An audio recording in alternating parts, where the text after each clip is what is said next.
Hi there, guys. We're looking at doing 11K here, and 11K is more applications of doing integration to find areas underneath curves and thinking about the meaning of those, the applications basically. And they start off by looking at velocity time graphs, but then it starts going into looking at things like flows of water. So this is quite a big applied section for the meaning of integration and areas underneath curves in lots of different situations. Right, okay, we're going to start off with more kinematics, so more velocity time graphs, and I'm going to just start off by doing an example for you here. Okay, so here we go. This is a velocity time graph. Let's say this is 8 seconds. Here we go, and then let's sorry, no, 8 meters per second. 10 seconds. Okay, I should really put on, by the way, this is in seconds and this is in meters. Simple. Right, okay, so if we traveled for 8 meters per second for 10 seconds, then we've traveled a total of 80 meters. That's 8 meters per second for every one of those 10 seconds. So the area underneath a curve here represents our displacement. Okay, now if I change that to an average speed of 8 meters per second, starting at 0 and ending up at 16, then that's still going to give us a total distance, displacement actually, as well in this case, of 80 meters, because the area underneath this triangle is going to be 10 times by 16 divided by 2 as well. You can see that we basically started slow and we ended up going fast, but the average speed was 8 meters per second.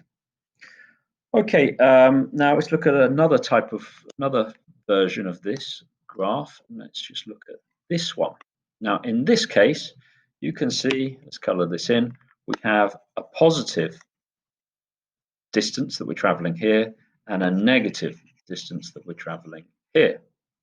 Okay, and so the total displacement in this case is going to be 0.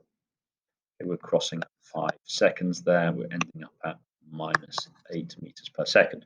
So what's happening there is, if this is the positive direction, then we're starting at 0 and we're going forwards quickly at 8 meters per second and then slowing down to 0 meters per second and then turning the other way, negative velocity, and then speeding up to 8 meters per second in the other direction. So it would be 5 seconds, it would be 0 and 10 seconds.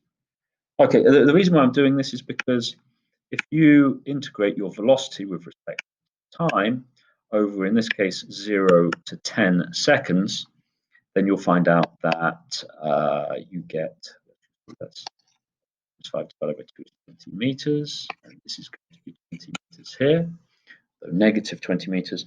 So if you integrate your velocity with respect to time here, you will get a total displacement of 0. If you, on the other hand, took the modulus of the velocity there, from 0 to 10 seconds, that would give you a total a distance of 40 meters in this case, because you're going to take the positive area here and add it to the modulus of this negative area, which makes it positive. Okay, I mean, we've done that before, but yeah, so there's a difference here. This is displacement, and this, or if you like, net distance, and this is your the total distance, in other words, the modulus of your displacement, which will be equal to 40 there. I use D there, you might use X instead. D might get a little confused with the D involved in the differentiation order with respect to D. Okay, so there's a little example of how this is working. Now, obviously, if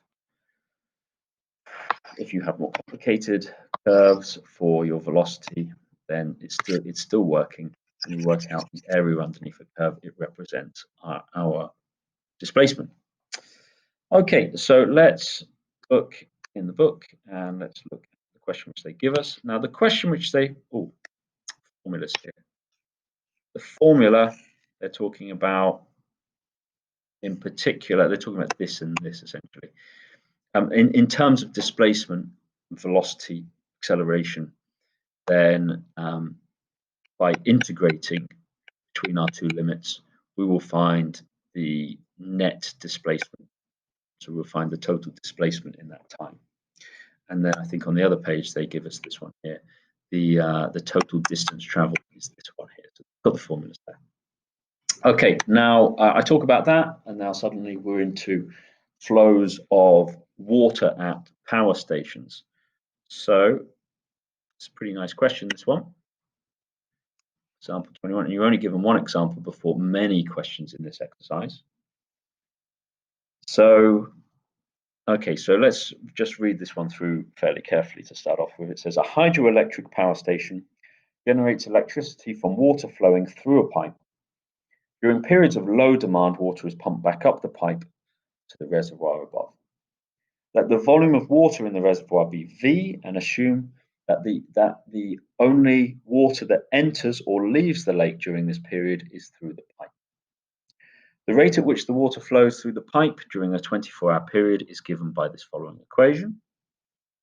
So sometimes we're going to get negative answers, sometimes we're going to get positive answers, where T is measured in hours after midnight and V is measured in millions of liters.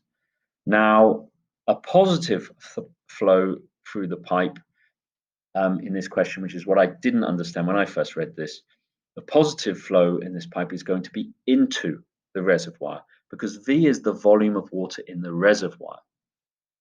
So if the volume of water is increasing in the reservoir, it must mean that the flow is going up the pipe and back into the reservoir. So that's kind of strange. It's a flow out is not seen as a negative here. A flow out is seen as a flow out is negative rather, yes. And a flow into the reservoir, so uphill, is going to be positive. Okay. So let's have a little look at the curve. Sketch the curve for this, and let's look at what they've given in the book for this one. So here's their curve. Now, this is not really a sketch because they've actually plotted this.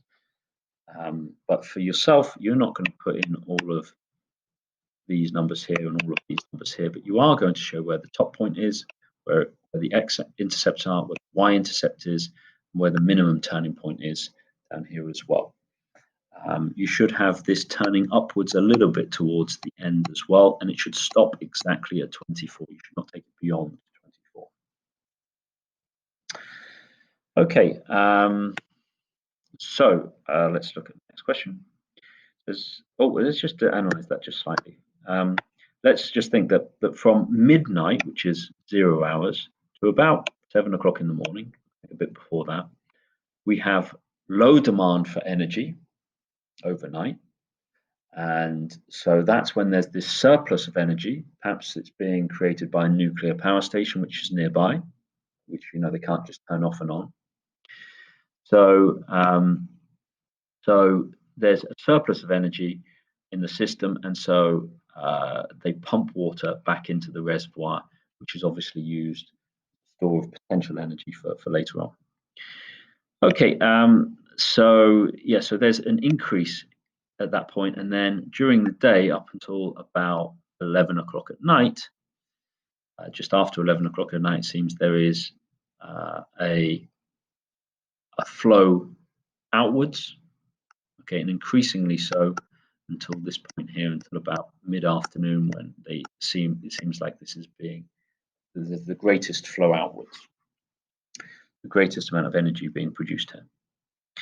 Okay, so let's have a look at the next part of the question. So part B, calculate an appropriate definite integral. Find the net change in the water, in the volume of water in the reservoir over a 24-hour period by calculating an appropriate definite integral. Okay, so we're being given dV dt. So that's the flow per hour at any particular point in millions of liters.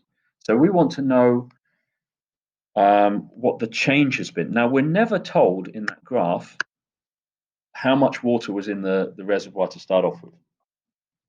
I assume it's absolutely vast. That's not shown at all in this graph. This is only movement of water. But we can get the total movement of water by integrating underneath this curve to find the V, essentially the amount of volume of water that's moved through this pipe in this time. So yeah, so we can't find the total volume of water in the reservoir, and that's not interesting to us. It's just the total flow through the pipe which is interesting to us. Oh, that's disappeared. Don't know why. So let me just capture this again. So it's playing up. Let's capture this question again. But part B is actually really simple here, because all we need to do is integrate dv dt. So our expression we can put in there, just quickly here, with respect to time, and we need to do it in the 24-hour period, so between 0 and 24, and that will give us our total volume that's passed through the pipe. Now, this is a definite integral, of course, so you can just do this one straight on your calculator. Now, for part C, it says by calculating the appropriate definite integral, find the total amount of water that has passed through the pipe. Oh, okay. This was net change, part B. Net change is going to be that wherever it was something like this, wasn't it? Something like that. So net change is going to be this plus the negative plus the positive here. So the positive plus the negative plus the positive. Going to be the overall net change.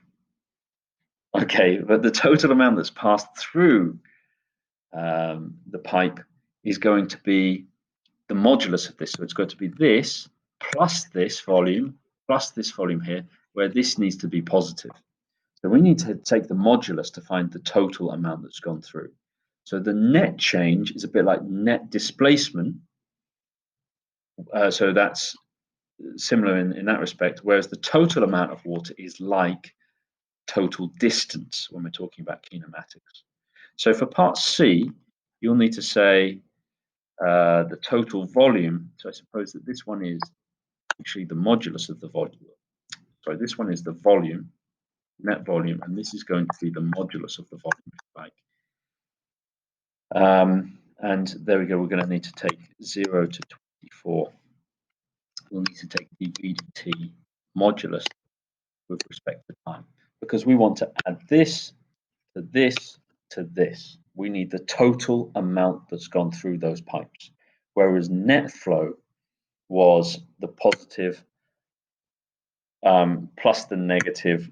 So the positive here is compensating for the negative flow outwards. So these are quite difficult things to explain sometimes. Okay, there we go. Anyway, so let's look at that. Let's see how that's done. So for part B, there we go. We've got our net flow there. And for part C, we've got our total flow.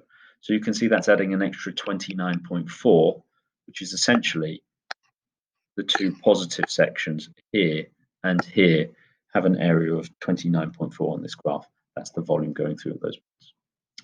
Okay, right, so you can see how that's done. Now, so for part D, this is where it gets a little bit more mathematically interesting. Let's just get rid of everything here. Okay, so for D, it says determine a formula for the volume of water in the reservoir at time t, given that the volume is V0 at midnight. So first of all, V0 is not, it's not a variable. It's a constant. We don't know what that constant is, but they're saying it's the constant at midnight. We're calling it V0. The amount that's in the reservoir at 1 hour past midnight would be called V1. So it's just a constant, which is given here. To determine the formula for the volume of water. So for the volume of water, we need to do the integral of this, go backwards to undo the differentiation. So we need to integrate this thing here. Okay, now I'm going to do this fairly quickly, but this relies on some of our laws of differentiation, our rules for differentiation. mean, very, very quickly, cos of x would go to we're differentiating, we go to minus sine of x.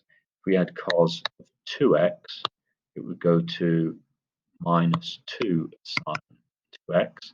That's just me using the chain rule there, times by the derivative of what's inside.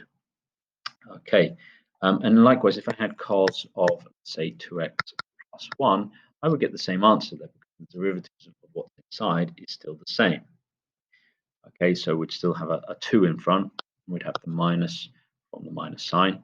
So minus 2 sine, and then we'd have this 2x plus 1 go in there. Can't fit it in there. Okay, and you can see we've got something similar here. So when we're differentiating this thing here, integrating this thing here, we've got to remember to divide by the derivative of what's inside the function of the function. Okay, so I know that's relatively tricky, but you can also do this by a method of substitution as well if you want, by calling this u, and then you can work out the u dt, and then you can replace dt with du. Okay, so let's just, okay. So when we're integrating this thing here, let's cut to the chase. We're going to have the minus is going to change to a positive, just like the reverse of this. So we're going to have cos, we'll have the 8.2 outside the front, we'll have pi over 12t plus 15 pi over 12. The minus 5 is going to become minus 5t. That's just like normal integration. You know, if you differentiated 5t, it would become 5. So when we go backwards, it becomes 5t. And of course, there's a plus c on the end here as well. So this is your volume formula. That's your volume formula. And I'm missing something. I've forgotten to divide by the derivative of what's inside here. Now, the derivative of what's inside is pi over 12. So I need to divide this by pi over 12. I could put that on the end, but that's the same as timesing by its reciprocal. So I'm going to times by 12 over pi there. Okay. Now, we're not quite finished there because they also say that we've got to basically find out what this C is. Now, that C might be V0, I'm not sure. But in order to work out the C, you're going to need to put in when T is 0, V0 is equal to V, sorry, is equal to V0. So the volume is equal to the volume at midnight. Okay, so you're going to put t is equal to 0 in here. Obviously, I'm running out of space. Fortunately, I'm not going to do this. It's going to take a lot of lines. But you're going to put t is equal to 0 in here. And you're going to put v0 in here as some sort of constant. And you're going to get an expression for c in terms of v0. Okay, let's cut a little working out here. So here we go. They very quickly did the integration there. They haven't shown you how that's done, but they did about the reverse chain rule. And so this is what I'm just talking about here. T is 0, V is equal to V0. So now they've substituted in T is equal to 0 there, become this. And they've done a rearrangement of this as well. So they've taken everything to the other side. So they're really cutting out a lot of steps here. But it's essentially just substituting this and this into here and doing a rearrangement. And then the rearrangement is leading to C is equal to this thing here. So equal to V0, take away this when we've got 0 in, and this disappears, of course. Okay, well, that can be simplified. So they've actually just worked that one out because it's a little bit messy like that. So they've given it as 22.15. Presumably that's rounded off. And so now they've restated what V is. So V is equal to this thing here, but we've just substituted in C. C is this plus this. So there we go, C is in there. So this line is this line with C substituted in at the end, and we got C from using our initial conditions. Okay, there's a lot to take in there. And let's look at the final part of this. So for D part 2, it says find the value of V when t is equal to 24, and use this to verify, to use the value to verify your answer for part B. Okay, so when we put in 24 here, 24 is simply going to give us, we just need to put it into this formula here. If we put it into this formula here, we end up getting minus 120 plus V0.